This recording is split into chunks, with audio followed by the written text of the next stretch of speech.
মানুষের প্রতি আগ্রহ কমাতে শিখেছি, গুরুত্ব না পেলে গুরুত্ব না দিতে শিখেছি, মুখের ওপর না বলতে শিখেছি, কেউ ভালো না বাসলেও দুঃখ না পেতে শিখেছি, কেউ অবহেলা করলে তাকে নিয়ে উপহাস করতে শিখেছি, মিথ্যে বলছে জেনেও মিথ্যেটাকে সত্যের মতন করে শুনতে শিখেছি, কেউ অপমান করলে তার দরজায় কড়া না নাড়তে শিখেছি।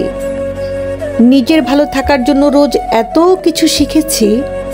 এত কিছু শেখার পর যখন কেউ অহংকারী বলে তখন তাকে পাত্তা না দিতেও শিখেছি। দিনকালের সাথে সাথে নিজেকে আপডেট করতে হয়, নিজের মুড চেঞ্জ করতে হয়, নিজেকেও ভালোবাসতে শিখতে হয়, নিজের দায়িত্ব নিজেকেই নিতে হয়। কারণ দিন শেষে নিজেকে একাই স্বাবলম্বী হতে হয়। কে কি ভাবলো দেখলে চলবে না।